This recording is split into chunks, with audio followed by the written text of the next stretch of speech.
All right, so module 2 sort of ties into module 1. Module 1, we talked about how heat travels, hot going to cold, how it goes to cold at a rate relative to delta T. So this kind of picks up off of that.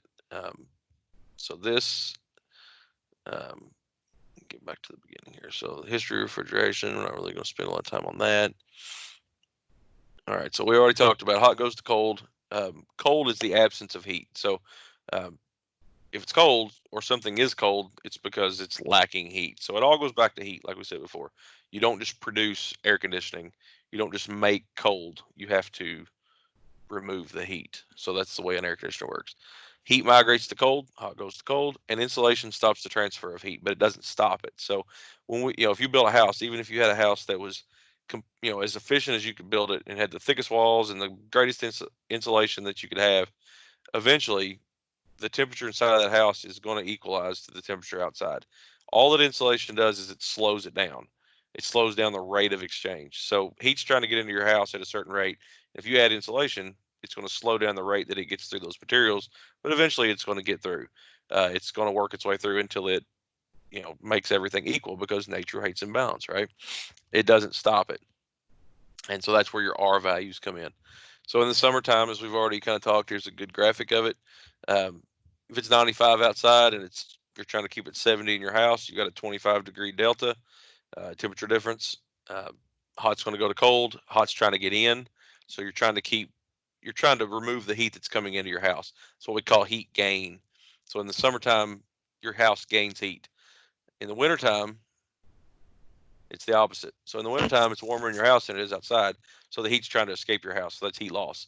Um, and in this case, if it was 75 in your house, for example, and it was 0 outside, you've got a 75-degree delta.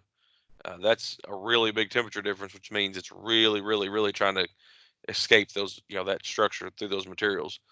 Whereas even on a 95-degree day, if it's 75 in your house, it's only a 20-degree temperature difference. So, I mean, that's a lot, but it's not as much as the 70 degrees, 75 degrees here. So, uh, the rate would be greater there. That's why it takes a lot to a lot more to heat a house.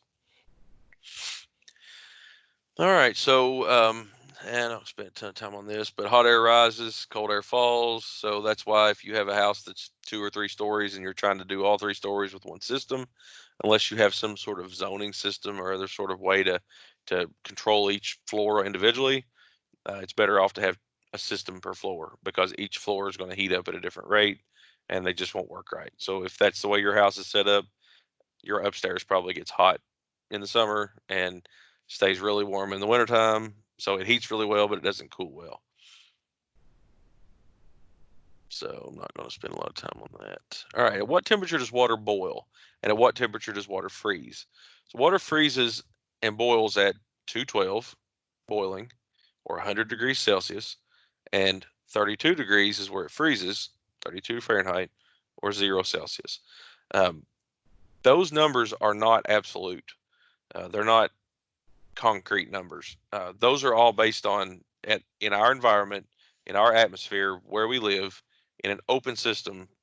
That's where water's going to boil, water's going to freeze. Um, that's just observed values. It's not something that we really have the power to change where we live. The only way you can change that here is by changing your altitude. So if you go to Denver and you live, in on top of a mountain, or you lived on Mount Everest, water would boil at a lower temperature, a few degrees lower than it would here, because you've reduced the atmospheric pressure because you're at a higher altitude, thinner air.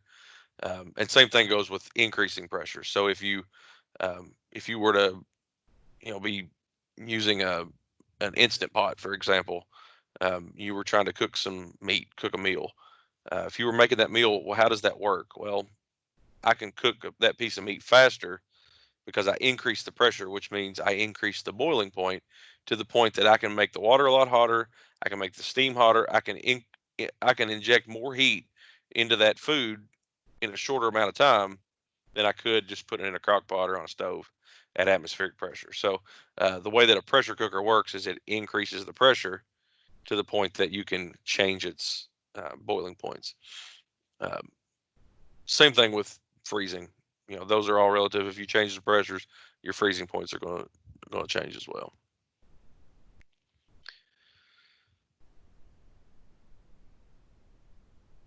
There's your conversion from Celsius to Fahrenheit. That's in your book. I'm not going to spend a lot of time on that. As temperature increases, molecules move faster. As it decreases, they move slower. We already talked about that earlier, that it's easier to move warm air than it is to move cold air. That's why hot air wants to rise and cold air wants to fall, because it's more buoyant and cold air is heavy.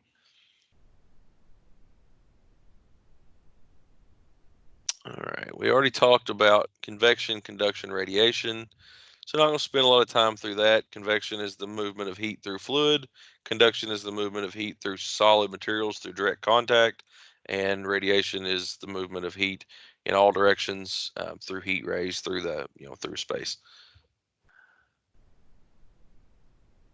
All right. All right. So barometric pressure, atmospheric pressure. So um, we kind of mentioned about atmospheric pressure a minute ago. So that's measured in what we call barometric pressure, or we can also measure it in PSI, which is pounds per square inch. Um, the pressure, the atmospheric pressure where we live is uh, 29.92 inches on a barometric scale. And that actually comes in to play really soon when we start talking about vacuum or evacuating a system, because the first thing we have to do when we evacuate a system is remove the air, the atmospheric air, the air that's all around us. So that 29.92 becomes a kind of an important number.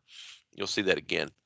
And it 14.7 is the same thing. It's the same measurement, just a different scale. So 14.7 pounds per square inch is just the pressure of the air that we live in.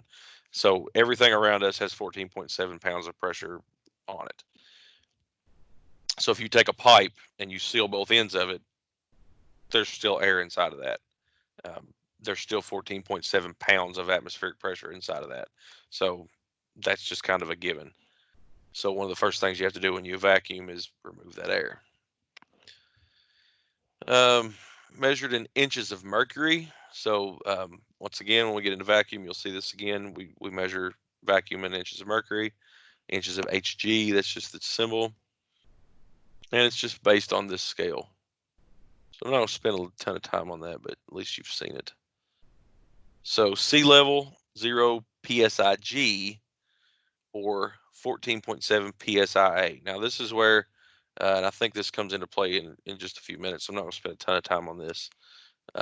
But we measure refrigerant pressure in psig, which is pounds per square inch gauge. Pounds per square inch gauge pressure. All that essentially means is that when you start reading a set of refrigerant gauges, which we're going to be talking about in your labs and even in this lecture, the 14.7 pounds or 29.92 inches of mercury, the atmospheric pressure that's already in our environment, is calibrated out. And so essentially what they do at atmospheric pressure, if you were reading an atmospheric gauge, it would zero at 14.7. So it would always read 14.7 even when nothing's going on. And then if you added any more pressure to it, you would have to take away that 14.7 and account for the atmospheric pressure. So what our gauges do is they start at 0. So when we go to, I thought I had a gauge here close, but I don't. When we go to gauge pressure, they'll be set at 0. That's what we call PSIG. So to go from PSIG to PSIA, which is atmospheric, you have to subtract 14.7 more pounds to get to your actual pressure. So our gauges just have that calibrated out, but it doesn't mean that there's not air in them. All right. So as we said before, if you had water on top of a mountain or water at sea level, they're going to boil at different temperatures. According to this, at 30,000 feet elevation, water boils at 100 degrees, and that is 1 inch of pressure. And 5,000 feet elevation, which would probably be more like Denver, Colorado, you're going to be boiling at 202, 203. So that's still a pretty big difference.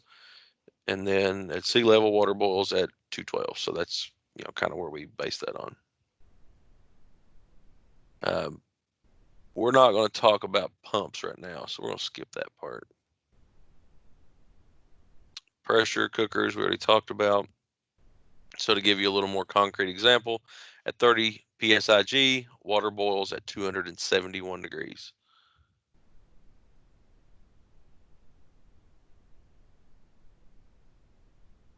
All right, so why does this matter to HVAC? We've talked about cooking meat and freezing water and boiling things on top of a mountain, and none of that really tells me how my air conditioner works. But here's what all this kind of means. As you increase or decrease pressure, the things that are changed by that, energy cannot be created or destroyed. What does that mean? Heat can't be created or destroyed. Like, we have to take heat from one place, transfer it to another, to another, to another, through using these principles. But sometimes we have to use mechanical means to replicate what nature does. So if we know that hot goes to cold, we may need to say, well, we've got heat in the house, we need a colder surface to attract that heat too, so we can capture it and get rid of it. So that's essentially what your air conditioner does. So as we increase pressure, we increase temperature. As you decrease pressure, you decrease temperature. So increased evaporator pressure. What is the evaporator? Well, the evaporator is normally inside of a house, inside of what we would call an air handler unit, or on top of a furnace. And that would be the thing that actually captures the heat from your house. You blow air across it, it's colder. It has to be colder than than the air that's blowing through it. And then as a result, you get cold air out. So when you fill your vents, the cold air that comes out of those vents is a result of the removal of heat, not the production of cold. Does that make sense? So you're not making cold air. You're just taking the air that you already have, pulling it through a filter of sorts, a heat filter of sorts, that captures some of the heat as it goes through this coil, and then rejects it out the other side colder. Okay, so that's kind of how that works. Um, Same thing with the outside. So if we capture heat, we take it somewhere that we don't want it, then we have to take it outside to somewhere that we don't care, right? Well, how do we do that? Well, through the process of refrigeration circuit, which we'll get into later. There's another set of pressures on the other side of the system that have to be higher, which means as you increase the pressure, you're going to increase the temperature, right? So in order to reject the heat outside, we have to make the outside coil, or your outdoor unit, we have to make that coil around the outside warmer than the air outside, so that the heat will travel with the air instead of staying in the refrigerant system. So it's all based on hot goes to cold. Don't worry about the refrigeration stuff too much yet. We'll get to that in another lesson. So there's your PSIA 14.7. Not going to talk about that again. All right, gauge pressure. All right, so here's where your gauges kick in.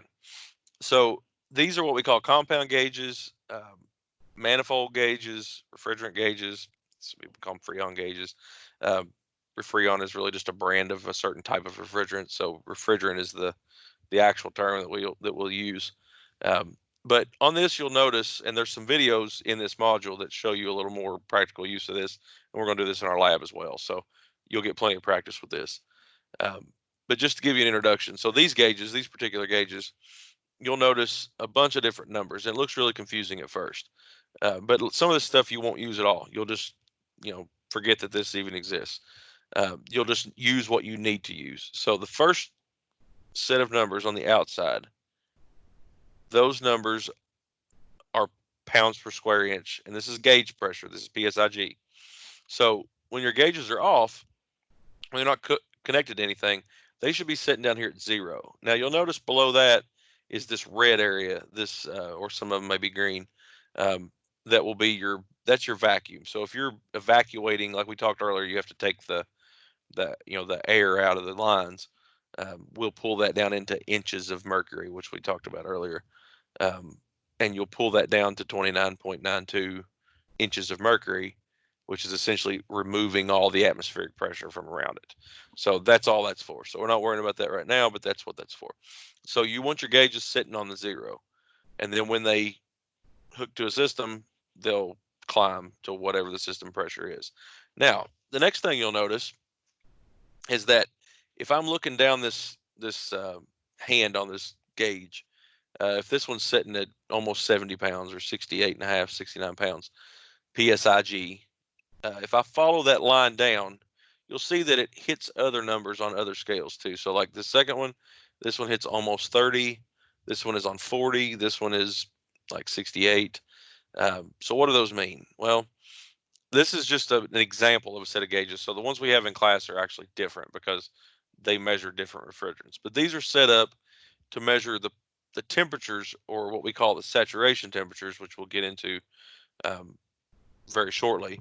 But this is the temperatures of the refrigerants at that given pressure. So what you'll notice is that at 69 pounds here, for example, R22 is a real common one. It's actually kind of on its way out. It's actually becoming obsolete, but it is still out there quite a bit. You'll probably work with it. And so that's that's what people call Freon. That's the stuff in the green jug.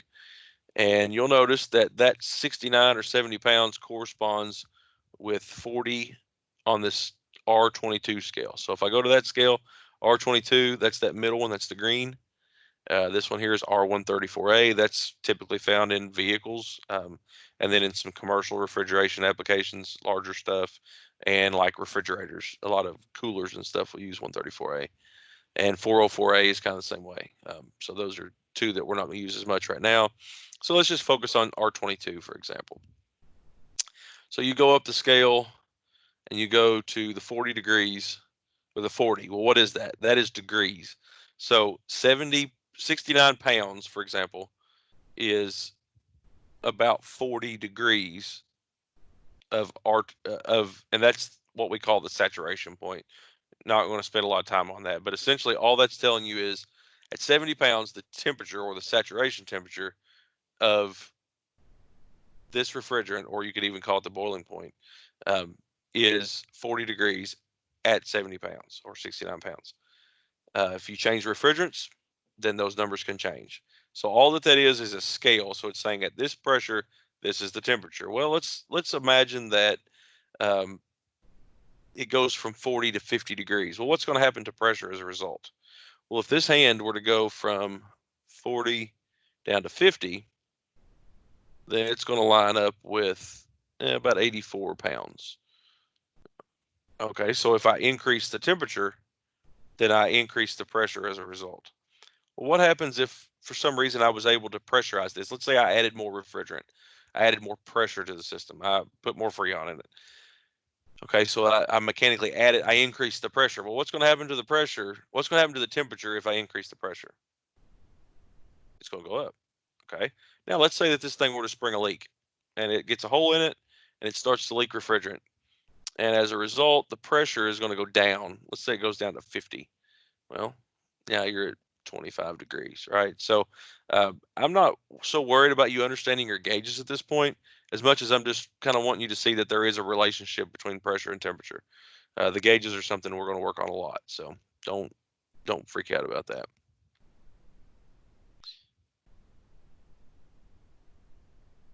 All right, so with your gauges, just to introduce you to them a little bit, you've got what we call a low side gauge or a suction gauge, and a high side gauge. So your low side gauge is usually going to be blue in color. You probably have a blue hose on it. The hose really doesn't matter. It's just a color. They're the same hoses. They're just color different. But you got your blue side hose. You've got it's called your blue side, your blue gauge, or your low side gauge, low side or suction pressure. And then your high side, and they call it a compound gauge because it measures multiple things. It measures vacuum, like we already talked, and all that. So that's where it comes from.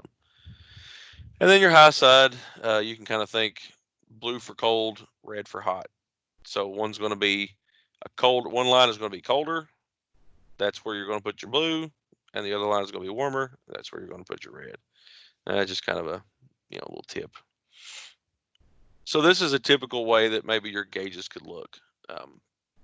Don't really worry about the numbers at this point, but just note that they are reading different, because in a refrigeration system, you're going to have a low side and a high side. So we'll cover all that coming up, but just this is kind of, this is kind of what they'll look like. So you'll notice that the scale on these particular gauges are different. So from 0 to 120 on the low side, PSI, and on the high side is from 0 to 500. So just because they kind of look like they're in the same position, if it like we're a clock, notice the numbers. Don't just look at the position.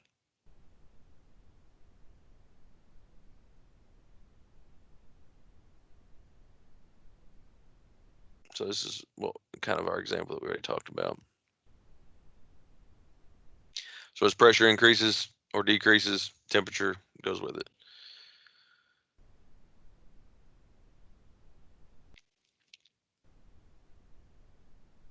High side gauge, some people call that your liquid gauge, or some people even say that's your head pressure gauge. So you'll hear me say, what's the head pressure? That's going to be on your red side. Suction side or low side, that's your blue side.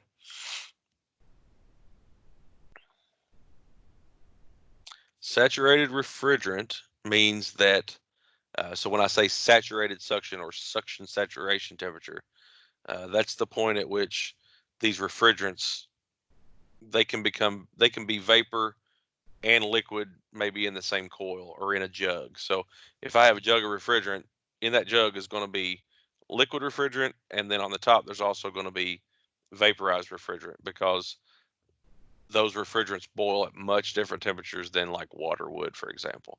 So you'll notice that, when you shake that, there may feel like there's liquid in it, but there's also vapor on the top of it. So that's what we call a saturated mix, to where there's both present in one place.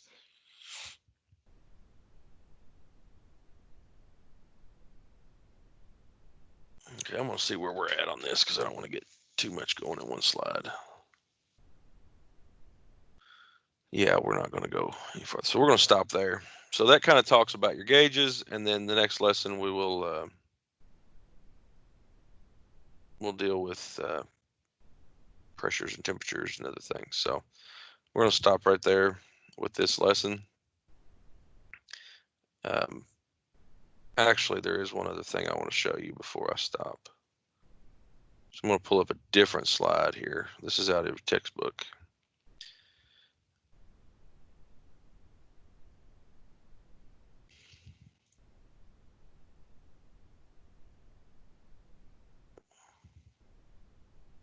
All right, so one thing that I forgot was not in that at this point was, it's probably in there later, but I want to cover it. Sensible heat and latent heat. So let you write those down: sensible and latent, latent. Sensible heat is the heat that results in a change of temperature of a substance. So sensible heat is measured with a thermometer. If you heat up water from 60 degrees to 70 degrees, that is 10 degrees of sensible heat, measured with a thermometer. Now, if you take the same substance and you heat it to the point that it becomes ready to change states, so if you heat that water all the way up to 212 degrees, for example, and it starts to boil, the process of boiling is called latent heat. So that is what we call hidden heat. You can't measure it with a thermometer. So once water reaches 212, you can't have 213 degree water at atmospheric pressure. Once it becomes 212, it's going to go through a latent change, and it's going to start to become steam. So that's the point at which it starts to change state. That's its latent point, or its latent change. That's its boiling point, or it's what we call a saturation point. All right, so there's different types of latent heat of vaporization, latent heat of condensation, latent heat of fusion. The main two that we're concerned with at this point is latent heat of vaporization, which is becoming vapor, or condensation, coming from vapor back to a liquid. So becoming vapor, think about something boiling. It's going from a liquid to a vapor to a gas. And from latent heat of condensation, it's going from a gas. So water vapor, for example, in the air. And then if you set a cold can of pop on a table, it starts to collect water. As it collects water, moisture collects to the side of it. Well, what is that? That's condensation. That's water vapor that was in the air that cooled down enough that it went through a latent change and went from a gas back to a liquid. So that's condensation. Here's the big thing to understand about this. Um, Latent heat and sensible heat exist together, but you can never have them both at the same time. So, in the example of water, I can take ice and go from ice to start to thaw it. Once it starts to thaw, so you could have ice that's colder than 32 degrees. So, but once it becomes 32 degrees and it begins to thaw, so let's say you take an ice cube, you set it on the table, and you let it sit there. As it sits, it's going to start to it's going to start to gain heat, and it's going to start to go through a process of melting. As it melts, it's going to pick up heat from the space around it because it's colder than the space around it. So hot's going to cold, and it's changing states. At that point, that ice is no longer changing temperature, but it's still gaining heat. And it's actually gaining heat at a much larger rate. So the rate at which heat exchange happens is a lot greater during a latent change than it is during a sensible change. So in this example, if you'll notice, um,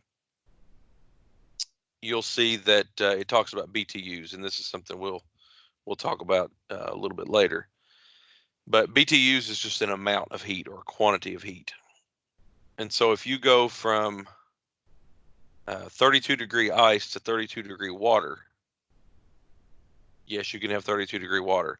Once it becomes 100% water, the latent change is over and the sensible change begins. So if you keep adding heat to that water, once it's 100% water, it's 100% thawed, that is sensible.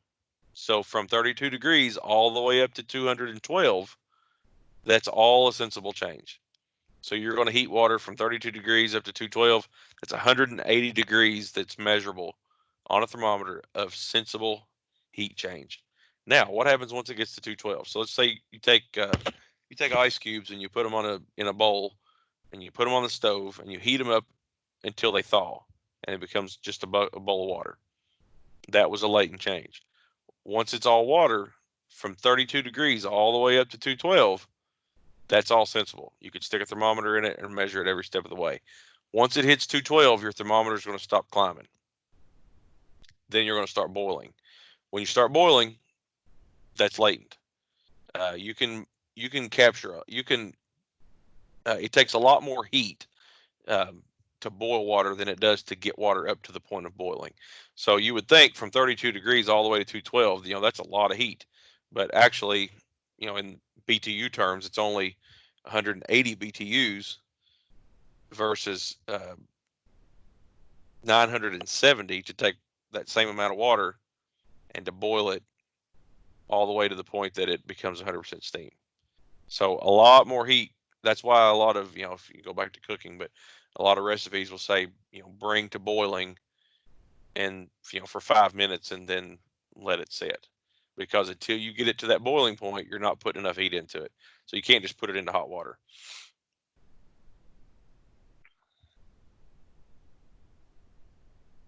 So what is a BTU? A BTU is a quantity of heat, an amount of heat. Temperature is an intensity of heat. So imagine um, if you have a coffee cup that was full of water, and let's say the water inside of the coffee cup was 100 degrees. Then you have a 5-gallon bucket of water in the same temperature water. It's 100 degrees. You fill them both up. Which one's hotter? They're both the same, right? They're both the same temperature. If you stuck a thermometer in both of them, they're both the same intensity. But which one has more heat? Which one contains more heat? So if some way you were able to capture all the heat that was in that above, let's say it was 70 degrees in your room and it was 100 degrees in the cup. If you could somehow pull that out and hold it in your hand, that heat to get it back to just room temperature to equal, how much heat would it be in a coffee cup compared to the amount of heat that it took to get that 5-gallon bucket of water to 100 degrees. So even though they're the same intensity or the same temperature, they're they have different quantities or different amounts of heat, different BTU content. So in an air conditioning system, we're concerned about removing heat. We use temperature changes to do that, but the main concern that we have is moving heat or BTUs, a quantity of heat. So imagine if you could just take a bucket and grab the heat out of your house and throw it outside. That's what you're trying to do, but you can't really do that. So we have to use a system for that.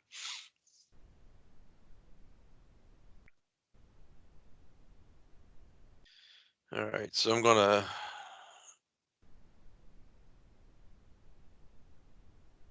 All right, so a BTU is it's the amount of heat that is required to raise 1 pound of water 1 degree Fahrenheit.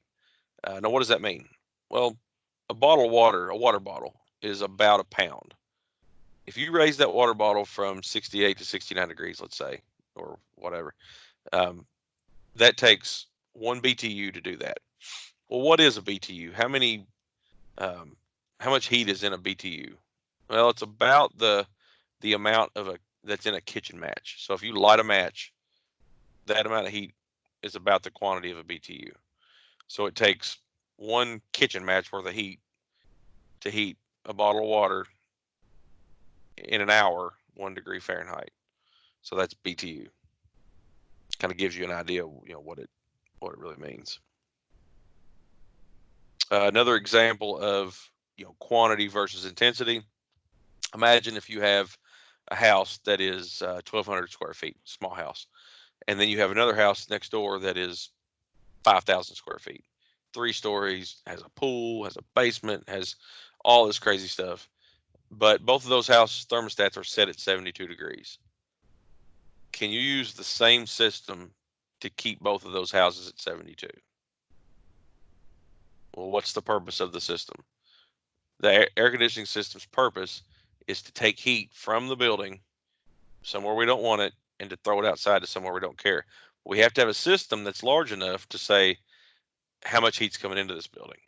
Well, that's where we do what we call a load, heat load, which we'll do later. But um, you have to figure how much heat is going to come into this building in a given hour, and then you have to size your system to where you can remove it in the same amount of time.